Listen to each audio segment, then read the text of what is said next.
심지어는 자녀들과 함께 나중에는 노예로 전락되는 그런 일이 느헤미야 5장에 나옵니다. 느헤미야가 자기의 민족이 그런 일을 당한다는 얘기 듣고 너무나 가슴이 아파서 수일 동안 울며 탄식하며 기도합니다. 느헤미야 9장 36절 37절에는 좀 더 다른 내용이 나오는데요. 한번 같이 읽어보죠. 스크린에 있습니다. 같이 읽습니다. 우리가 오늘날 종이 되었었는데 곧 주께서 우리 열조에게 주사 그 실과를 먹고 그 아름다운 소산을 누리게 하신 땅에서 종이 되었나이다. 우리의 죄로 인하여 주께서 우리 위에 세우신 이방 열왕이 이 땅에 많은 소산을 얻고 저희가 우리의 몸과 육축을 임으로 관할하오니 우리의 곤란이 심하오며. 열심히 일을 하는데도 자기한테는 돌아오는 게 없고 이방 열왕들이 다 착취해서 가져가는 그런 상황입니다.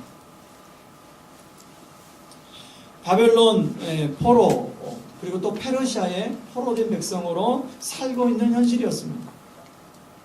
그러면 과연 이스라엘 상황만 이런 상황인가? 여러분, 오늘 우리가 처해 있는 현실은 어떻습니까? 오늘 아침에 이제 신문을 제가 펼치니까 두 큰 기사가 저의 시선을 사로잡았습니다. 한 내용은 감원 칼바람 30대 그룹 직원 14,000명 줄이다. 무려 우리나라 최고의 기업, 여러분 우리나라 최고의 기업, 대학생들이 가장 1순위로 가고 싶은 기업이 올해 감원을 9,500명을 줄였습니다. 그리고 조선 3사에서만 6,100명이 감원당했어요. 여러분 이 14,000명 안에는 여러분 제가 알고 있고 여러분들 주변의 지인들이 아마 이게 다 포함이 되었을 거예요. 그런가 하면 또 하나의 기사에 제가 마음이 와닿았는데요. 우리나라 53세면은 그래도 이제 어느 정도 이렇게 중년 중에 안정권에 드는 그런 나이 아닙니까? 53세의 개인 평균 빚이 9,175만 원. 그러면 35세는 어떠냐? 평균 6,780만 원의 빚이 있고요. 그리고 이제 53세보다 많은 61세 평균 빚이 7,876만 원. 83세 6,333만 원. 제가 누구한테 이 얘기를 들려줬더니 그러면 그 어르신은 어떻게 빚 갚고 남은 인생을 어떻게 살지? 여러분 지금 우리나라의 현실이 그렇습니다. 왜 국민들이 지금 정부에 대해서 이렇게 분노를 합니까? 지금 우리 국민들의 상황은 이런 상황인데 권력을 잡은 사람들이 자기의 그 권력을 가지고 착취하고 사실 이 빚들이 다 여러분 경제는 그렇습니다. 경제는 순환하게 되어 있습니다. 누군가가 파일을 많이 갖게 되면 나머지 사람들은 파일을 다 빼앗기는 거예요. 부가 한쪽으로 집중되면 나머지는 그 마이너스 부를 갖게 되는 거죠. 자, 그런데 그런 상황 속에서 지금 느헤미야가 들은 내용이 그런 내용인데요. 느헤미야가 어떤 반응을 합니까? 가장 먼저 하나님 앞에 금식하며 기도하고 있다는 것입니다. 여러분, 느헤미야는 그 당시에 페르시아, 이제 바벨론이 멸망하고 페르시아가 이제 세계의 권력을 잡았는데요. 그 당시에 페르시아 제국의 술관원이었습니다. 이 술관원이라고 하니까 우리가 좀 우리 이미지 관점에서 굉장히 약간 무시해야 볼 수 있는데요. 그 당시에는 술을 담당 왕의 큰 그 페르시아 제국의 술을 담당하는 비서관인데 여러분 그 당시 술은 음독을 많이 할 수 있는 그런 루트였습니다. 그렇기 때문에 왕이 가장 신뢰하는 비서관을 술 맡은 비서관으로 세웠어요. 그래서 실제로 술 맡은 비서관 하면 실세 중에 실세입니다. 그러니까 느헤미야의 위치가 어떠니? 페르시아 제국에 가장 실권을 쥐고 있는 공직 예. 그런 아주 고위직 공무원이죠. 그렇다면 느헤미야가 자기의 그 동족의 이야기를 듣고 그 자기 그 예루살렘의 이야기를 듣고 이걸 정치적으로도 얼마든지 풀 수 있어요. 경제적으로도 얼마든지 자기 힘을 과시해서 풀어갈 수 있는데 느헤미야는 가장 먼저 하나님 앞에 금식하며 기도하고 있다. 그런 측면에서 우리도 지금 이 상황이 여러분 오늘도 신문을 봤겠지만 당장이라도 청와대 앞에 가서 막 소리를 지르고 싶은 그런 마음이 들지만 우리 당한 현실을 놓고 우리가 하나님 앞에 역사의 주관자이신 하나님 앞에 기도를 해야 된다는 것입니다. 저는 오늘 여러분들이 기도하기 위해서 나온 여러분들에게 여러분들의 기도를 듣고 하나님이 응답해 줄 줄 믿습니다. 그러면 우리가 어떻게 느헤미야처럼 기도할까? 첫 번째는요, 문제의 해결의 실마리는 참회의 기도로부터 나오더라는 거죠. 느헤미야는 6절 7절에서 나와 나의 아비 집에 범죄했다고 고백하고 회개 기도를 먼저 드리고 있습니다. 여러분 6절 7절 말씀을 다시 한번 읽어보겠습니다. 같이 읽습니다.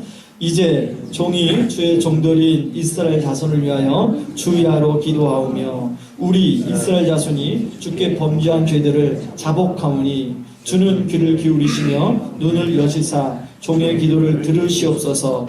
나와 내 아버지의 집이 범죄하여 주를 향하여 크게 악을 행하여 주께서 주의 종 모세에게 명령하신 계명과 율례와 규례를 지키지 아니하였나이다. 여러분 느헤미야가 예루살렘에 돌아왔던 때가 BC 455년입니다. 그리고 예루살렘이 멸망했을 때가 BC 586년이에요. BC니까 여러분 계산이 거꾸로 돼서 이 계산이 안 될 텐데 이 연도 차이가 몇 년 차이가 나냐면 130년 차이가 나요. 그러면 느헤미야는 130년 전에 느헤미야가 예루살렘에 돌아오기 전에 130년 전에 예루살렘이 멸망을 했어요. 그러면 예루살렘이 멸망한 것과 느헤미야하고는 상관이 있습니까 없습니까? 한참 후에 태어난 사람이에요. 느헤미야 아버지 하가랴라고 1장 1절에 보면 나오는데요. 느헤미야 아버지도 예루살렘이 멸망하고 한 후에 태어났을 가능성이 높아요. 이 계산을 해보면 130년의 차이가 나니까. 그러니까 느헤미야 할아버지 때 예루살렘이 멸망하고 아마 할아버지 때 바벨론의 포로로 끌려와서 거기에서 아버지와 느헤미야를 낳았을 확률이 높습니다. 여러분 우리에게 130년 전에 일은 어떤 일입니까? 우리에게 지금 우리나라 역사에 130년 아니 우리나라 역사에 여러분 우리 일제 씨가 몇 년 전입니까? 한 100년 전? 100년 전입니까? 우리 일제 강점기 때가 그때하고 거의 비슷하죠, 그죠? 그 예루살렘이 멸망하게 된 이유가 있는데요. 남유다가 바벨론에 멸망하게 된 이유가 여러분 역대하 36장 12절에 나옵니다. 역대하 36장 12절 말씀. 성경 느헤미야에서요. 왼쪽으로 이렇게 역대하만 펼치면 스크린에도 준비를 했는데 한번 읽어보시죠. 읽습니다. 그의 하나님 여호와 보시기에 악을 행하고 선지자 예레미야가 여호와의 말씀을 일러도 그 앞에서 겸손하지 아니하였으며 자 14절 읽습니다. 모든 제사장들의 우두머리들과 백성도 크게 범죄하여 이방 모든 가증한 일을 따라서 여호와께서 예루살렘에 거룩하게 두신 그의 전을 더럽게 하였으며 그 조상들의 하나님 여호와께서 그의 백성과 그 거하시는 곳을 아끼사 부지런히 그의 사신들을 그의 백성에게 보내어 이르셨으나 그의 백성이 하나님의 사신들을 비웃고 그의 말씀을 멸시하며 그의 선지자를 욕하여 여호와의 진노를 그의 백성에게 미치게 하여 회복할 수 없게 하였으므로 하나님이 갈대 왕의 손에 그들을 다 넘기심에 그가 와서 그들의 성전에서 칼로 청년들을 죽이며 청년 남녀와 노인과 병약한 사람을 긍휼히 여기지 아니하였으며. 그러니까 느헤미야의 아버지는 예루살렘이 멸망할 때 구체적으로 책임이 없어요.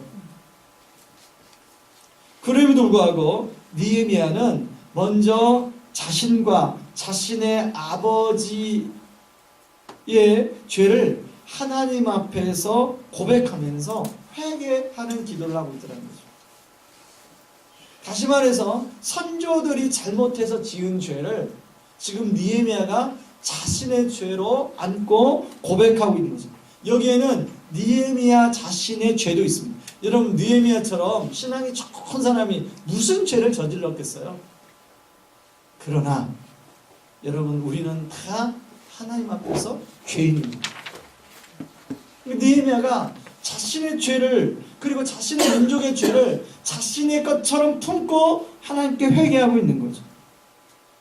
이처럼 진정한 기도의 중심에는 회개와 참회의 기도가 있습니다. 우리는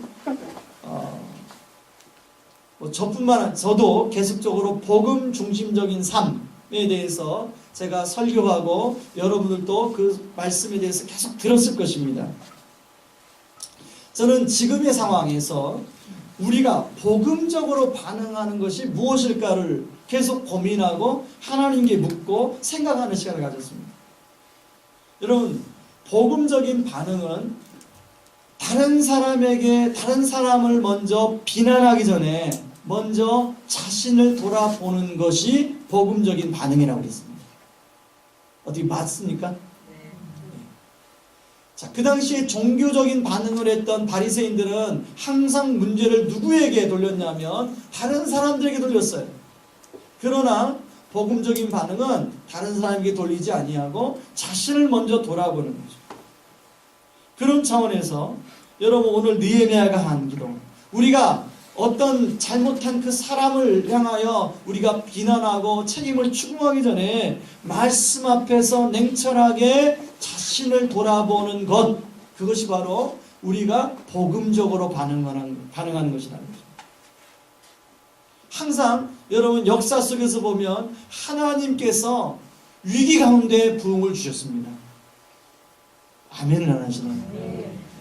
그런데 그 부흥이 어떻게 왔냐면 주여 부흥을 주옵소서, 부흥을 주옵소서, 부흥을 주옵소서, 그때 외쳐서 부흥이 온 게 아니에요. 1907년도에 평양 장례인교회에서 부흥을 시작으로 우리 온 나라가 부흥이 일어났는데요. 지난번에 제가 그 설교 시간에 갈 때 주기철 장로님의 회개기도부터 시작됐다라고 하는데, 여러분, 교회사에 보면 주기철 장로님의 회개 기도를 촉발시킨 기도가 있습니다. 그게 누구냐면 선교사님 중에 하디 선교사라는 분이 이 주기철 장로님의 회개 기도를 촉발시켰어요. 그 당시에 서양 선교사님들이 우리나라에 들어와서 이제 선교를 했는데 그분들이 다 백인이다 보니까 그분들 안에 오랫동안 백인 우월주의가 있었어요. 그래서 선교사로 왔음에도 불구하고, 선교를 해야 됨에도 불구하고 이 동양인에 대한, 이 조선 사람들에 대한 이 차별의식이 자기 마음속에 깊은 곳에 자리 잡고 있었어요.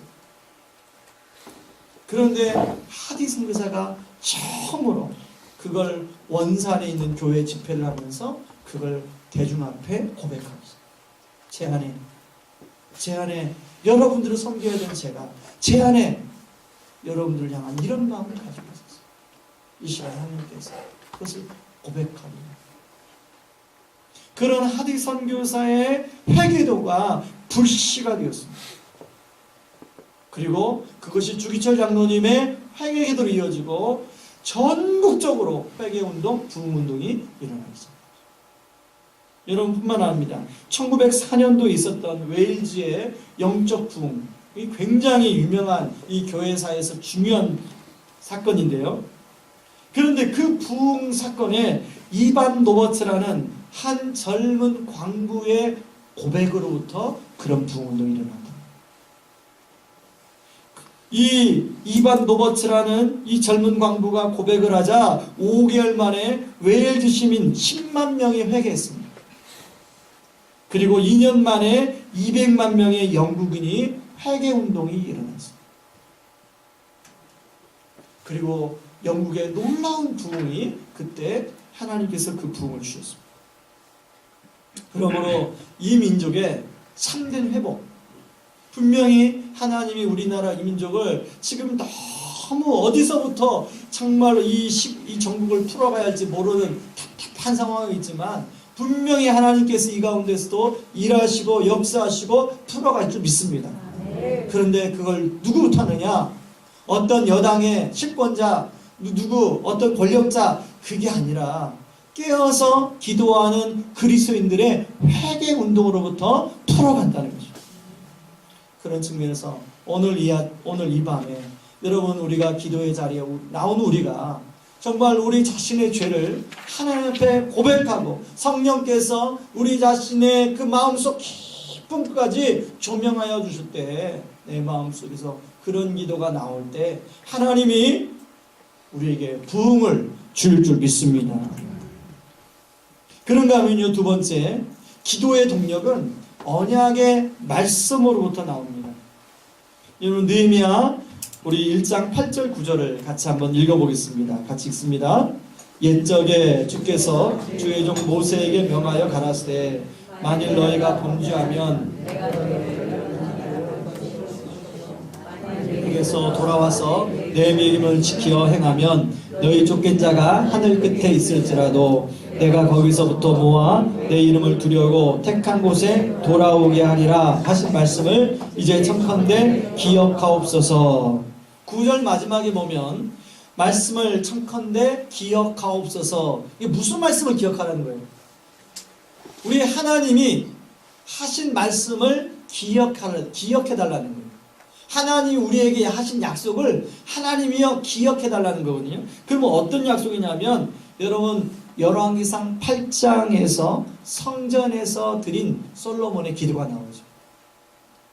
바로 그 말씀입니다. 열왕기상 8장 48절, 49절, 50절을 같이 한번, 먼저 우리 여자 성도님들이 48절을 읽어보시고 남자 성도님 49절을 읽어보겠습니다. 같이 읽습니다.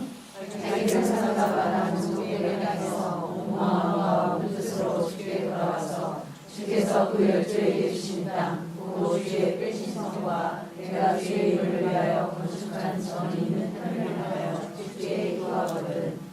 주는 계신 곳 하늘에서 저희 기도와 간구를 들으시고 저희를 돌아보시며 주의 공자께서는 용서하시며 주의 범한 그 모든 허물을 사하시고 저희를 찾아와 간 자의 앞에서 죄로 불쌍히 여기게 하사 그 사람들로 저희를 불쌍히 여기게 하옵소서.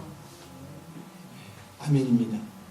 그런데 이 솔로몬, 열왕기상 8장의 솔로몬의 기도는 바로 신명기 30장 2절 3절에서 말하는 하나님의 약속을 근거로 하고 있어요. 그래서 아까 느헤미야 1장 8절에 모세에게 명하여 가라사대, 바로 그게 신명기 30장 2절 3절 말씀입니다. 신명기 30장 2절 3절 말씀을 같이 한번 읽어봅니다. 너와 내 자손이 내 하나님 여호와께로 돌아와 내가 오늘날 내게 명한 것을 온전히 따라서 마음을 다하고 성품을 다하여 여호와의 말씀을 순종하면 내 하나님 여호와께서 마음을 돌이키시고 너를 긍휼히 여기사 내 포로를 돌리시되 내 하나님 여호와께서 너를 흩으신 그 모든 백성 중에서 너를 모으시리니. 이처럼 하나님의 약속하신 약속의 말씀, 언약의 말씀을 붙들고 기도하는 것이 참 중요합니다. 여러분들이 평상시에 암송하고 있는 말씀, 좋아하는 말씀을 붙들고 기도해도 좋습니다. 그런데 여러분 공동체적으로 선포된 말씀을 붙들고 여러분 기도하면 능력이 있습니다. 신앙생활을 오래 하셨는데 여러분, 이런 여러분의 삶 속에서 약속의 말씀, 이 말씀대로 내가 이 말씀 붙들고 기도함으로 하나님께 그 응답의 경험이 있는 사람이 있는가 하면 없는 사람이 있어요. 여러분, 말씀의 약속의 말씀이 여러분 가슴 심장에 여러분 늘 있는 사람은 낙심하다가도 그 말씀 때문에 다시 일어나는 줄 믿습니다. 여러분, 이 밤에 기도할 때 우리가 마치 지금 느헤미야가 그 신명기 3장 말씀을 가지고 붙들고 기도하는 것처럼 우리가 이 밤에 기도할 때 정말 하나님의 그 언약의 말씀, 그 약속의 말씀 붙들고 우리가 이 나라와 민족을 위해서 기도한다면 하나님이 긍휼을 베풀 줄 믿습니다. 그런가 하면 세 번째입니다. 응답은 구체적인 기도로부터 나옵니다. 여러분, 느헤미야는 마지막으로 아주 결정적이면서 구체적인 기도를 하고 있습니다. 11절 하반절에 보면 이렇게 기도합니다. 이 사람 앞에서 은혜를 입게 하옵소서. 이 사람은 누구냐면 바로 아닥사스다 황제입니다. 느헤미야가 황제 술관원으로 매여 있는 사람이기 때문에 가장 중요한 것은 본인이 예루살렘으로 가고 싶은데 황제의 허락이 있어야 갈 수 있어요. 그래서 느헤미야가 그렇게 기도해요. 하나님, 이 사람에게 은혜를 입게 하옵소서.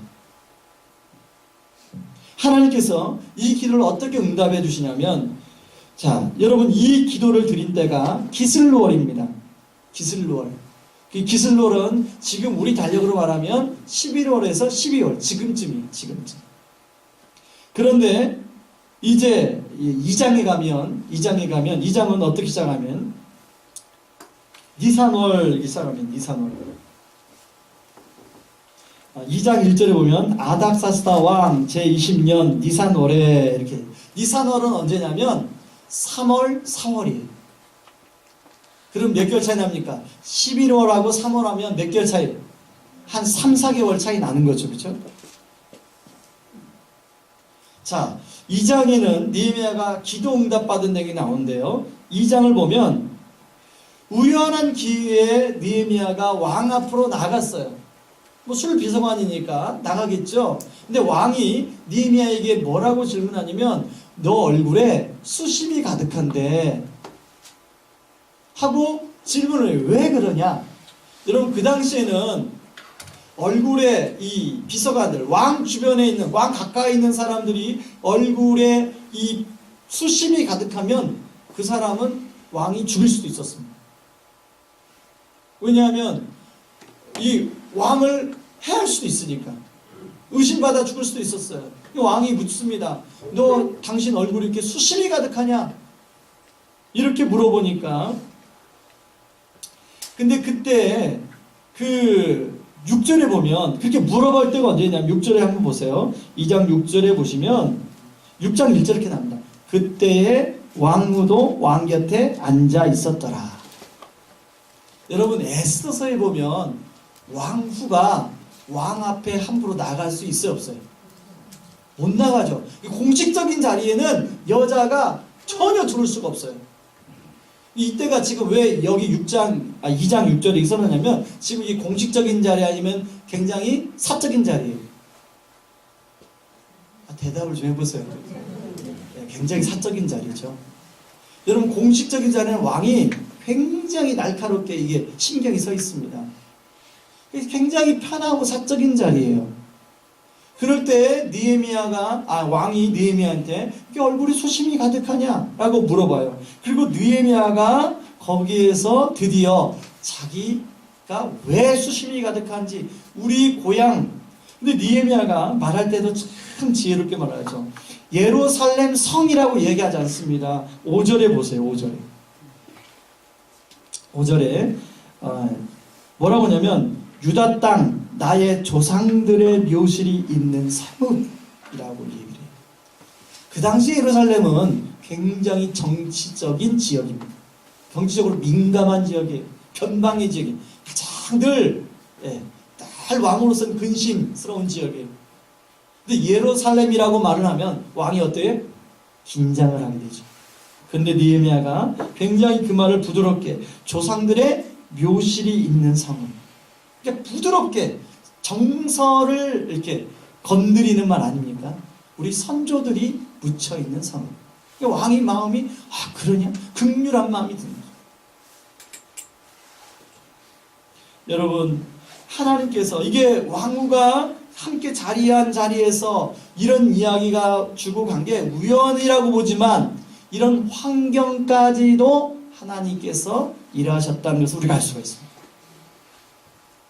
여러분, 중요한 대화 속에서의 환경과 여건이 중요합니까? 안 합니까? 굉장히 중요하죠. 그래서 그러잖아요. 우리가 남편과 아내랑 이렇게 하다 보면 당신은 분위기를 봐서 그런 얘기를 해. 이런 얘기 하잖아요. 이 분위기가 중요합니다. 지금 이 참 분위기가 너무 중요해요. 여기 지금 하나님께서 이 분위기까지도 지금 주관하고 계시죠. 자, 그러면 또 구체적으로 어떻게 응답되고 있냐면 느헤미야서 2장 7절 9절에 보면 아주 구체적으로 응답이 되는데요. 느헤미야가 안전하게 이제 예루살렘까지 갈 수 있도록 마병과 군대를 왕이 주고, 그리고 성벽 재건에 필요한 나무를 살림 감독을 통해 허락하는 것을 볼 수가 있어요. 자, 8절에 느헤미야가 딱 한마디로 표현하죠. 2장 8절 한지 읽겠습니다. 또 왕의 살림감독 아삽에게 조서를 내리사 그가 성전에 속한 영문의 문과 성곽과 내가 들어갈 집을 위하여 들보로 쓸 제목을 내게 주게 하옵소서 하며 내 하나님의 선한 손이 나를 도우심으로 왕이 허락하고. 자, 느헤미야는 딱 한마디로 끝내요. 누가 도왔다고요? 하나님의 선한 손이 나를 도와서 응답해 주셨다.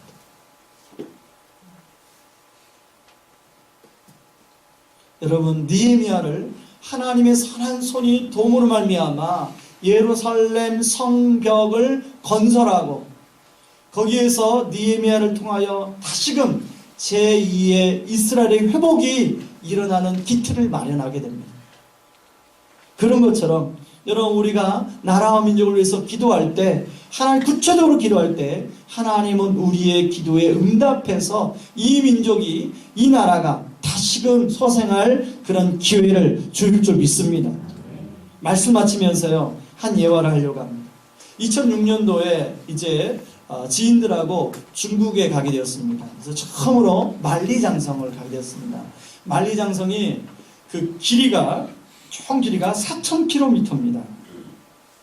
그리고 만리장성의 높이가 평균 9m. 그리고 만리장성의 폭은 5m입니다. 근데 만리장성을 쌓은 후부터 지금까지 한 군데도 무너진 데가 없어요. 적이 공격해서 한 번도 무너진 데가 없어요. 이게 굉장히 튼튼하게 지은 성이죠. 이 만리장성을 지은 이유가 뭐냐면 북방 유목민들로부터 공격으로부터 이제 이 도성을 보호하려고 지었는데 성은 무너지지 않았는데 만리장성이 이제 지어지고 난 이후에도 도성은 계속 공격을 당했습니다. 제가 그 말을 듣고 궁금하더라고요. 아니, 성이 무너지지 않는데 왜 도성이 공격을 당하지? 그런데요, 그 가이드가 해준 말이 기가 막혀요. 성은 무너지지 않았지만 성 문지기를, 뇌물을 주어서 성문을 열어주게 해서 그 유목민들이 넘어와서 공격했다.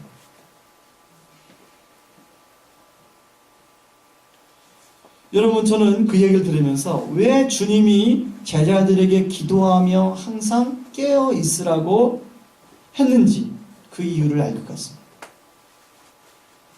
방심하는 순간 철옹성과 같은 만리장성이 뚫리는 것처럼 우리의 영적인 도성도 뚫릴 수 있습니다. 특별히 요즘처럼 정말로 이 시국이 혼란한 시대에는 많은 사람들이 혼란스러워요. 그래서 그 영적인 공격들이 그 믿음이 연약한 사람들의 심령을 뚫고 들어올 수가 있습니다.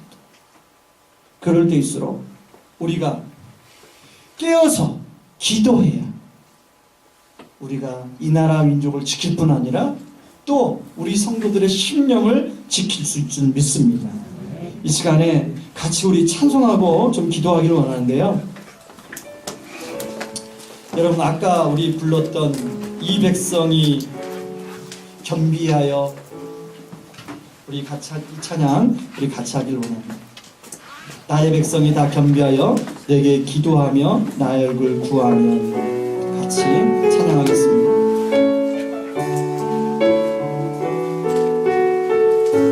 나의 백성이 다 겸비하여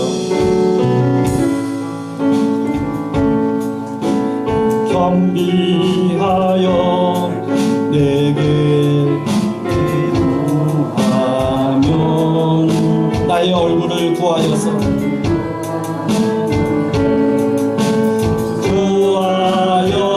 그 악한 길 떠나면 하늘에서 듣고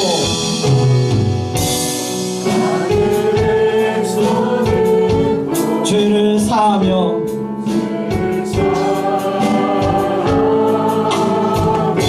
그들의 땅을 고치리라.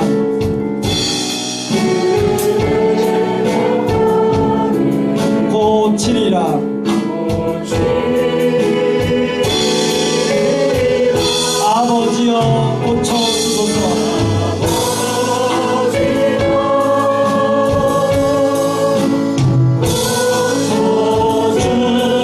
고쳐주소서. 이 나라 주의 것 되게 하소서. 이 나라 주의 것 되게 하소서. 주 하나님